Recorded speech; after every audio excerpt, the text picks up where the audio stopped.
नमस्कार, ND news में आप सभी का स्वागत है। मैं हूं संजय सिंह चौहान और पिछले वीडियो में मैंने आपको दिखाया दादरी के कई गांवों की कि किस प्रकार से चुनावी माहौल है। सब पार्टियों के अपने अपने समीकरण हैं, धरातल का विकास क्या है और पब्लिक में लहर किसकी है, ये हमने तमाम वीडियो में आपके दादरी विधानसभा के अनेकों गाँवों से दिखाई है। आज हमारी चुनावी यात्रा में घूमते घूमते हम पहुँच चुके हैं तुगलपुर गाँव में और यहाँ पर जो संभावित प्रत्याशी हैं आम आदमी पार्टी के संजय सिंह, उनका भी नाम है और वो हमारे साथ में मौजूद है। इनसे बातचीत करेंगे किस प्रकार से तैयारी चल रही है और आगे का रोड मैप इन्होंने कितना मजबूत, कितना स्ट्रॉन्ग तैयार किया। संजय सिंह जी, बहुत बहुत स्वागत है इंडिया। बहुत बहुत नमस्कार, बहुत बहुत धन्यवाद आपका। सवाल बहुत सारे हैं, कहाँ से शुरुआत करी जाए? सबसे पहले शुरुआत करेंगे दादरी विधानसभा से, प्रदेश की बात बाद में करेंगे।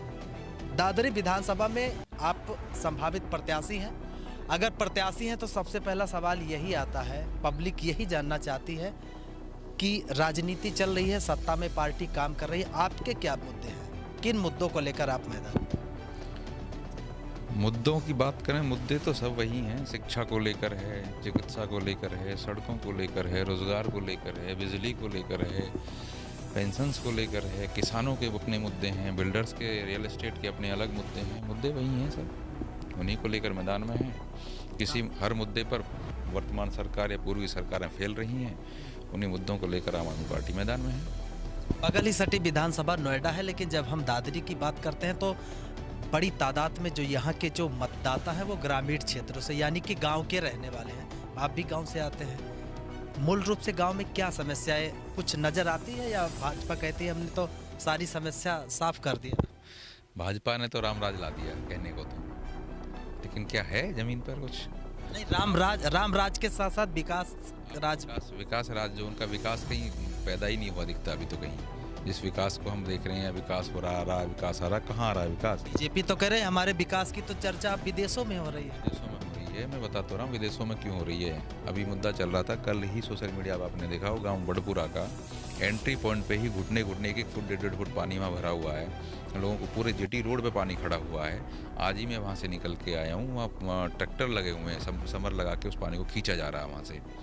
5 साल से उसका समाधान नहीं कर पाए ये लोग। आप दादरी की बात कर रहे हैं, लेकिन मुझे लगता है कि आप उत्तर प्रदेश के गड्ढा मुक्त सड़कों का अपने पूरे प्रदेश में वहीं तो मैं आ रहा हूँ। सड़कों की भी मैं बात कर रहा हूँ, जो इन्होंने घोषणा की थी सरकार बनते ही कि 2 महीने में पूरे प्रदेश की सड़कों को गड्ढा मुक्त कर दिया जाए। लेकिन शायद कहीं चूक या तो हमारे सुनने में रही, चाहे माननीय मुख्यमंत्री जी कहने में रही। गड्ढा मुक्त वो कह रहे थे या गड्ढा युक्त वो कह रहे थे। गड्ढा मुक्त वाले, कहीं गड्ढे वाली सड़क पे आपकी गाड़ी तो नहीं? गाड़ियाँ फंसती हैं। गाड़ी कल सूरज में फंसी हुई थी, गाड़ी निकलवाई हमने उसे जी। दिल्ली कितने दिन पहले गए थे? दिल्ली जाना ना लगा रहे थे, लगा रह रहा है वहाँ तो सरकार आपकी। जी बिल्कुल। केजरीवाल साहब दिल्ली से ज़्यादा यूपी और अन्य जिलों में, अन्य प्रदेशों में नहीं, दिल्ली को उन्होंने कर दिया तो बाहर निकलेंगे। फिट हो गई, दिल्ली फिट है बिल्कुल भाई, दिल्ली फिट है। अगर दिल्ली फिट नहीं है तो जनता क्यों उन्हें बार बार मुख्यमंत्री बना रही है? अब इतना भरपूर समर्थन क्यों दे रही है? अगर फिट नहीं है तो किसी के कहने से नहीं हो रहा फिट अनफिट, ये तो जनता बताती है। भाई चुनाव किस लिए हैं? चुनाव इसीलिए तो हो रहे हैं, अगर उन्होंने कुछ किया होगा तो सरकार बनाएंगे दोबारा। अगर जनता 3 बार मुख्यमंत्री बना चुकी है तो इसीलिए बना चुकी है ना, काम किया जनता के बीच में। 70 में से 62 सीट ला रहे हैं, 70 सीट ला रहे हैं। एक तरफा चुनाव जिता के जनता दे रही, तभी तो दे रही है, काम कर रहे हैं। और काम कर रहे हैं वहाँ तो उनकी एक सोच है कि जैसे हमने दिल्ली को अच्छा बनाया, एक मॉडल दिल्ली का तैयार किया, उसे बाकी प्रदेशों में भी लाने के, लागू करने की वो कोशिश कर रहे हैं। तो बाहर आ रहे हैं, उसके लिए बाहर आना पड़ेगा। तमाम चीज़ें फ्री देने की बात चल रही है, लेकिन आपको नहीं लगता उत्तर प्रदेश की जनता बड़ी खुददार है? ये फ्री की नहीं, यहाँ राजनीति अलग तरीके। ये सिर्फ एक नैरेटिव चला जाता है फ्री का। ये फ्री नहीं है, जनता का हक है। क्या सरकारी स्कूल हमारे उत्तर प्रदेश में नहीं है क्या? है ना, हर गाँव में, हर ग्राम सभा के अंदर सरकारी स्कूल बने हुए हैं, सरकारी अस्पताल बने हुए हैं। लेकिन क्या उनमें कोई ये नेता या कोई अधिकारी अपने बच्चों को पढ़ा सकते हैं? उनकी स्थिति है ऐसी? क्या उन अस्पतालों में, जो सरकारी अस्पताल यहाँ बने हुए हैं, उनमें नेता या अधिकारी अपने बच्चों को, या आप या मैं अपने बच्चों का इलाज या बड़े अपने बुजुर्गों का इलाज करा सकते हैं? उनमें नहीं है ना, उनमें कुछ। अगर उन्होंने कर दिया है वो कि अच्छी शिक्षा वो फ्री दे रहे हैं, अच्छी चिकित्सा फ्री दे रहे हैं, तो ये फ्री हराम का हो गया ये हैं? ये नहीं कर पा रहे क्योंकि उनके अपने चल रहे हैं। बड़े बड़े हॉस्पिटल्स इन सरमाएदारों के चल रहे हैं, बड़े बड़े कॉलेज स्कूल चल रहे हैं। अगर इन्हें सुधार देंगे तो उनके बंद हो जाएंगे। अच्छा, स्कूल कॉलेज की बात आई तो स्कूल पे ही आ जाते हैं, चलते चलते बात करते रहेंगे। स्कूल पे ही पूछेंगे आपसे कि स्कूल उत्तर प्रदेश के जो अभी मौजूदा जो जिस हाल पे है, आपको नहीं लगता कि योगी सरकार ने इनको तमाम तरीके से अब जो मुकाम दिया है, पहले सरकारों में बहुत दिनों से नहीं हुआ था, कुछ हुआ? आप पता करें क्या स्कूलों की बिजली कितने सालों से कटी पड़ी है। जो यहाँ के प्राइमरी स्कूल हैं उनकी आप ये जानकारी करें कि स्कूलों की बिजली कितने सालों से कटी हुई है। अगर बिजली ही नहीं है तो शिक्षा का आप क्या स्तर समझ रहे हैं। गौतम बुद्ध नगर के तो आप तमाम गांवों में जाते होंगे, क्या हालात है स्कूलों के? कुछ तस्वीर बदल गई या नहीं? जो आप अभी कह रहे थे कि वो सरकार तो कह रही है हमने स्कूलों का बहुत चेंज कर दिया है स्कूलों में, लेकिन मैं एक बात कह रहा हूँ, स्कूलों की बिजली सालों से कटी पड़ी है। और अगर इतना इन्होंने मॉडल स्कूलों का चेंज कर दिया है तो क्या ये नेता और ये अधिकारी और ये लोग अपना आम लोग क्या इन स्कूलों में अपने बच्चों को एडमिशन करा सकते हैं? जिस दिन ये अपने बच्चों को स्कूलों में पढ़ाए मैं समझ जाऊँगा शिक्षा का स्तर उन्होंने सुधार दिया है। जिस दिन अस्पतालों की अगर हम बात करें, जिस दिन ये अपने बच्चों का अपने बुजुर्गों का इलाज अस्पतालों में कराना शुरू कर देंगे जैसे दिल्ली में हो रहा है, उस दिन हम समझ जाएंगे कि स्थिति सुधर चुकी है। सिर्फ कह देने से मैं क्या कह रहा हूँ वो क्या कह रहे हैं, कहने और करने में बहुत बड़ा फर्क है। जो कथनी और करनी का फर्क है वो इनकी भाषणों में और करने में है। कोविड काल आया, उससे पूरे देश ने देखा किस प्रकार से सरकारों ने निपटा। दिल्ली में आपकी भी सरकार रही, यूपी में ये बैठे रहे, जो भी है। क्या लगता है कोविड काल में जिस प्रकार से भाजपा कह रही हमने जो काम किया वो आज विश्व में सराहा जा रहा है, दुनिया देखा कि भारत ने किस प्रकार से कोविड से मुकाबला किया, आप भी खुश हो? देखिए, भाजपा कह रही है कि दुनिया ने देखा, दुनिया को अगर दिखाया है तो दिल्ली ने दिखाया है। अगर विदेश से कोई सरकार हमारे यहाँ के स्कूल देखने आता है तो दिल्ली के स्कूल देखने आता है, बाहर से कोई आता है तो दिल्ली मॉडल देखने आता है। एक गुजरात मॉडल की बात हुई थी, जिस गुजरात मॉडल ने माननीय सुप्रीम कोर्ट ने भी ये कहा था कि गुजरात के मुख्यमंत्री को कुछ नहीं आता। आपने सुना ये न्यूज़ पढ़ी कहीं थी ना? एक यहाँ दो मॉडल चले, एक दिल्ली मॉडल एक गुजरात मॉडल। तो गुजरात मॉडल के लिए तो माननीय सुप्रीम कोर्ट ने ये खुद कहा है कि वहाँ के मुख्यमंत्री को कुछ नहीं आता। एक मॉडल दिल्ली का है जिसे देखने विदेशों से भी अगर कोई आया, कोई प्रधानमंत्री कोई राष्ट्रपति को आया तो उसको दिल्ली के स्कूल दिखाए जाते हैं, उससे दिल्ली के अस्पताल दिखाए जाते हैं। अगर यहाँ से कोई नेता कोई अधिकारी कोई बड़ा बीमार होता है तो दिल्ली के सरकारी अस्पतालों में ले जाता है, दिल्ली से कोई यहाँ के सरकारी अस्पतालों में इलाज कराने नहीं आता है ना। ये फ़र्क है दिल्ली का। और रही बात कोरोना की, हमारे यहाँ अगर मैं यहीं की बात करूँ, उस कोरोना टाइम में हमारे माननीय मुख्यमंत्री जी की एक ऑडियो वायरल हो रही थी जिसमें वो सिलेंडर नहीं दिला पा रहे थे। वो कह रहे थे एसडीएम मेरी नहीं सुन रहा, फलाना अधिकारी मेरी नहीं सुन रहा। तो ये तो यहाँ की स्थिति थी। और दिल्ली की वीडियो जारी हो रही थी जिसमें विधायक अपने बाइक पे सिलेंडर ढो के ले जा रहे थे अपनी गाड़ियों में। ये फ़र्क है दिल्ली और यहाँ की सरकारों का। नहीं, दिल्ली के भी कई अस्पतालों में उस टाइम आप शायद ना बैठे हो टीवी देखने के लिए, लेकिन कई अस्पतालों में ऑक्सीजन ना होने की वजह से। बिल्कुल नहीं, मैं ये नहीं कहता, वो हालात ही ऐसे थे। लेकिन यहाँ की अगर हम बात करें तो पूरा सिस्टम फेलियर। एक ही शब्द में बता दीजिए, अगर देश की बात करें तो मोदी सरकार ने कोरोना को लेकर टोटल फेलियर सिस्टम था। कहीं सिस्टम नज़र नहीं आया पूरे कोरोना पीरियड में, न शासन न प्रशासन, कहीं जनता को नज़र नहीं आया। एक पूड़ी भी कोई किसी को नहीं खिला पाया। आम जनता एक दूसरे की सेवा करती रही, मदद करती रही, अस्पतालों में चाहे बाहर, सिर्फ जनता एक दूसरे की करती, सामाजिक संगठन करते रहे, लेकिन सरकार कहीं नज़र नहीं आई। अब संजय सिंह संभावित प्रत्याशी हैं आम आदमी पार्टी से, तो संजय सिंह से दादरी की जनता जनार्दन ये पूछना चाहती है कि संजय सिंह अगर मैदान में आए हैं तो हम क्या उम्मीद करें? यदि मौका ही मिल जाता है आपको, खैर मौका ही मिल जाता, मतलब अभी आपने देखा जिस प्रकार से लड़ाई चल रही, हम उस पर भी बात करेंगे, लेकिन अभी मैं उसी पे आता हूं कि अगर दादरी की जनता आपको अपना जनप्रतिनिधि चुनती है तो तोहफा क्या है उनके लिए आपके पास? आम आदमी पार्टी के पास तो तोहफे ही तोहफे हैं। देखिए, शिक्षा से बड़ा कोई तोहफा नहीं हो सकता जनता के, क्योंकि जिस शिक्षा जो है वो समाज की रीढ़ है। शिक्षित जिस दिन बच्चे हमारे हो जाएंगे तो विकसित अपने आप हो जाएंगे, कानून जान जाएंगे, अपने अधिकारियों को जान जाएंगे, अपनी लड़ाई को जान जाएंगे, है ना। तो सबसे पहला काम जो आम आदमी पार्टी ने, जिसे मैं मानता हूँ सबसे बड़ा जो काम पार्टी ने किया वो शिक्षा को लेके किया है, वही हम अपने यहाँ करेंगे। चिकित्सा को लेके किया है, बहुत बड़ा काम है वो। रोजगार करने की जरूरत नहीं, 40% विधायक जी ने करवाई नहीं। हाँ, वो तो रोजगार तो अभी जो इन्होंने दे रखे हैं वही नहीं संभल रहे जनता से। अभी नहीं, इसी क्षेत्र में मांग चल रही थी कि जो स्थानीय जो युवा हैं बेरोजगार, विधायक जी को ये दर्द महसूस हुआ 40% का आरक्षण नहीं। यहाँ जब आप यहाँ जो फैक्ट्रीज हैं उनमें जब बच्चे हमारे यहाँ के जाते हैं रोजगार मांगने, तो उनसे आईडी मांगी जाती है यहाँ से 200-400 किलोमीटर दूर की। हमारी ज़मीनों पे उद्योग धंधे यहाँ खड़े हुए हैं, हमारे किसानों की ज़मीनें गई हैं, हमारे यहाँ की सारी जो कमाई थी का जरिया था वो छिन गया, कम से कम पर घर एक व्यक्ति को रोजगार देने का इन्होंने वादा उन फैक्ट्रियों में किया था, लेकिन आज ये रोजगार के लिए मांगते हैं 400 किलोमीटर दूर का आधार कार्ड मांगते हैं। शर्म नहीं आती इन्हें? और आज ये कह रहे हैं 40% आरक्षण आज दे रहे हैं, 5 साल से कहाँ थे आरक्षण देने वाले? आज कैसे याद आ गई ना जनता की ये मांग भी यहाँ है। अच्छा, नौकरी करने के लिए जो स्थानीय युवा है उनको सिर्फ अब ऐसा कहा जाता है कि गौतम बुद्ध नगर में भटकने की जरूरत नहीं है, जेवर एयरपोर्ट बना दिया है, हवाई जहाज पकड़ो और बाहर भी जा सकते। अभी तो बुलेट ट्रेन खाली चल रही है, वो इसी सवारी पूरी नहीं हो रही है। अब जेवर एयरपोर्ट बना दिया इन्होंने, तो बन जाए तब बात करेंगे ना उसके बारे में। नहीं, जेवर एयरपोर्ट का तो आपने अभी देखा, अभी हो गया, सब भूमि पूजन हो गया, शिलान्यास लगभग काम भी शुरू है। आने वाले समय में जहाज उड़ेगी, रोजगार मिलेंगे। यहाँ के स्थानीय सांसद अगर इनकी सरकार अगर रहती है तो हो सकता है ये वहाँ भी आधार कार्ड 400 किलोमीटर दूर का मांगे फिर रोजगार देने के लिए। फिर सरकार रहती मतलब क्या सरकार जाने वाली?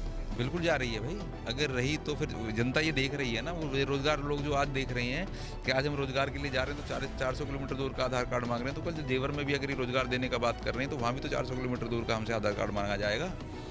तो क्यों चुनेगी जनता इन्हें भाई? फिर बीजेपी तो कहती है कि अगर जेवर एयरपोर्ट ये बना है तो आसपास के जो गांव के जो लोग हैं सब माला माल हो गए। आने वाले भविष्य में उनके घरों के आसपास बड़े बड़े तमाम जो होटल बनेंगे, पीजी बनेंगे, अन्य तरीके से व्यवसाय मिलेंगे। एक कहावत सुनिए कि सावन के अंधे को हरा ही हरा दिखता है। मेरा पेट भरा तो मुझे लग रहा सबका भरा पड़ा है, इनका भरा पड़ा है तो इन्हें तो सब माला माल दिख रहा है। जनता की हालत क्या है, जनता के बीच में आएंगे, जब वोट मांगने जाएंगे तब इन्हें पता चलेगी जनता की हालत है क्या।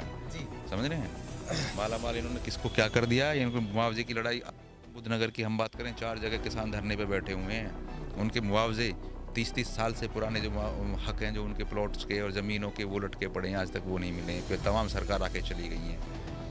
4 जगह धरना गौतम बुद्ध नगर में चल रहे हैं। तो आप कैसे, इन्होंने कहा किसको माला माल कर दिया? आप बताएं, अगर माला माल कर दे तो क्यों बैठे हैं धरने पे फिर ये लोग? अब बात कर लेते हैं दादरी विधानसभा पे। दादरी विधानसभा जो है, यहाँ पर ये माना जाता है कि जब से केंद्र में मोदी सरकार आई, बड़ी तादाद यहाँ के जो लोग हैं, गांव के लोग हैं, वो पार्टी के साथ जुड़े। और ये 5 साल में जब योगी सरकार आई तो और तादाद भारतीय जनता पार्टी के कार्यकर्ताओं, पदाधिकारियों की बढ़ गई। ऐसा भी कहा जाता है कि आम आदमी पार्टी इस चुनाव में कोई खास असर नहीं डाल पाएगी, या कुछ है असर? ये तो बंगाल में भी सरकार बना रहे थे, तो ये तो कहने को दे कुछ भी कह दो, इनके कहने पे हम नहीं जाएंगे ना। जनता इनके कहने पे जाती तो जनता, आज जो माहौल जो बना हुआ आप देख रहे हैं, कहीं ना कहीं आप भी क्षेत्र में जा रहे हैं, तो माहौल आज जो गाँवों में जाते हुए भी इनके प्रत्याशी घबरा रहे हैं। अगर विकास किया है तो फिर क्यों घबरा रहे हैं भाई? जाओ ना, फिर तो जनता दे ही देगी वोट। इसमें ये हम और आप तय थोड़ी करेंगे कौन सरकार बना रहा है, कौन विधायक बन के आएगा, ये तो जनता तय करेगी। काम किया है तो हम कहेंगे बिल्कुल जनता इन्हें बनाए। अगर इन्होंने काम किया है, जो वादे जो घोषणाएं इन्होंने की हैं, अगर वो वादे, मैं कहता हूँ अगर उन्होंने 50% भी अगर पूरे किए हैं तो मैं खुद जनता से कहना चाहूँगा कि जनता इन्हें चुने और वोट दे, और इन्हें चुन के और इन्हें विधायक बनाए। अच्छा, कुछ लोग कहते हैं कि आम आदमी पार्टी जो 22 का चुनाव लड़ रही है, फिल्म का ट्रेलर है, फिल्म दिखाएंगे अगली बार। ये तो फिल्म ही तो दिखा रहे हैं फिल्में ही दिखाते हैं और दिखा के आ रहे हैं जनता को। ज़मीन पे थोड़ी कुछ कर रहे हैं, ये तो अपने भाषणों में दिखाते हैं, ट्रेलर दिखाते हैं बस। बुलेट ट्रेन का ट्रेलर दिखाया था, आज तक दिखी नहीं, कहाँ है? प्रदेश में कुछ सीटें लगता है आम आदमी पार्टी का, आप तो कहेंगे सीधा सरकार बना रहे हैं। मैं ये कह रहा हूँ क्योंकि मैं बात सीटें नहीं, सरकार बनेगी। देखिए, पूर्ण बहुमत से सरकार ना बीजेपी बना रही है ना कोई और बना रही है, हम सरकार में रहेंगे, ये तय है। स्वामी प्रसाद मौर्य पूरे अपने दल बल के साथ चले गए अभी समाजवादी में। क्या लगता है कि इससे बीजेपी को नुकसान हो? ये जो अभी ट्रेलर की और फिल्म की बात कर रहे थे, ये ट्रेलर है, फिल्म अभी बाकी है। अभी बाकी है?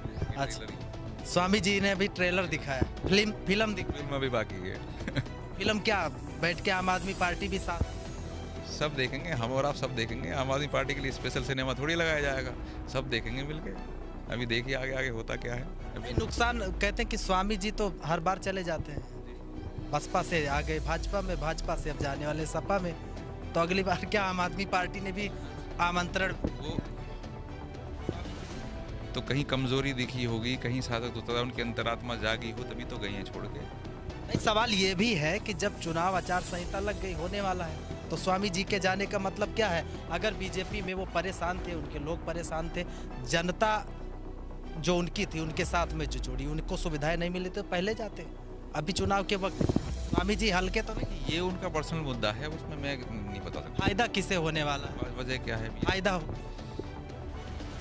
देखिए फ़ायदा किसे होने वाला है, इसका फ़ायदा किसको बताएं। जहाँ से टूटने में तो नुकसान ही है, जहाँ से टूट के बंदा आ रहा है वहाँ तो नुकसान है ही है, सीधा दिख रहा है।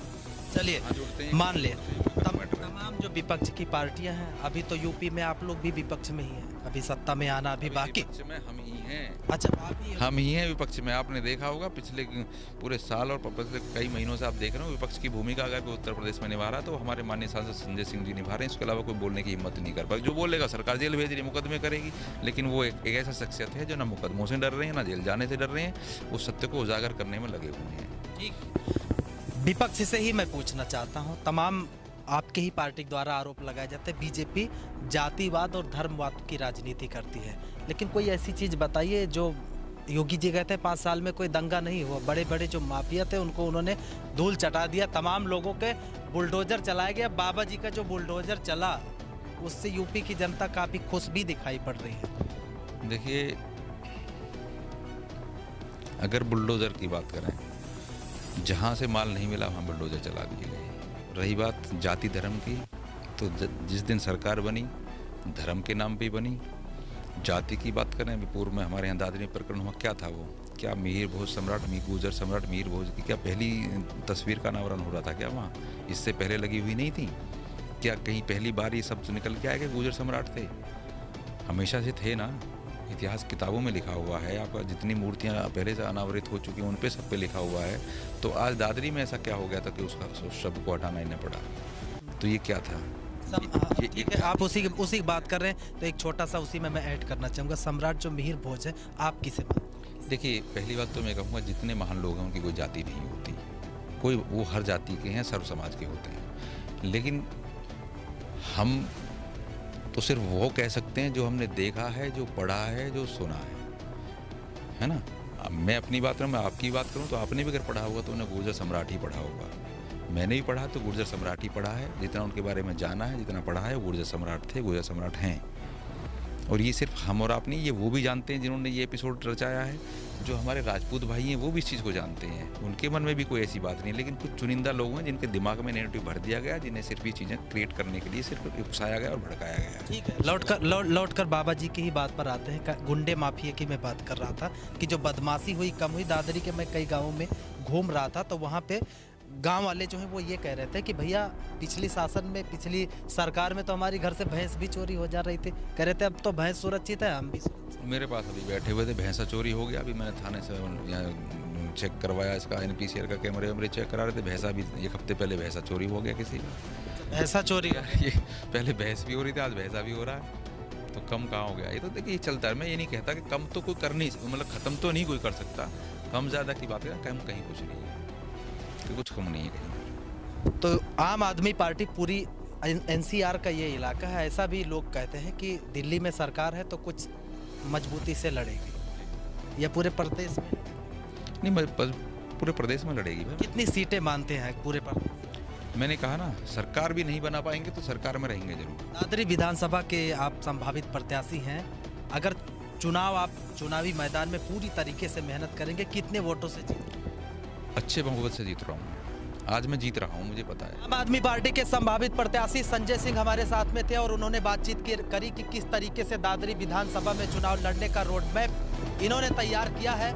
आने वाले समय में चुनाव होगा, यानी 10 फरवरी पहले चरण में गौतम बुद्ध नगर के जो ये पश्चिमी बेल्ट की जो सीटें हैं यहाँ पर चुनाव होगा। संजय सिंह या इनके अलावा अन्य जो पार्टी से जुड़े प्रत्याशी हैं, तैयारी बरकरार है, लेकिन दादरी में मुकाबला कुछ दिलचस्प होने वाला है। तमाम गाँव की तस्वीर हमने दिखाई है, चुनाव भर भी आपको दिखाएंगे कि जनता जनार्दन का अभी दिमाग किस तरह से है, जनता की अपेक्षा क्या है, आखिर दादरी में वो किस प्रकार का बदलाव चाहते हैं। अपने कैमरा पर्सन के साथ संजय सिंह चौहान, AND न्यूज दादरी।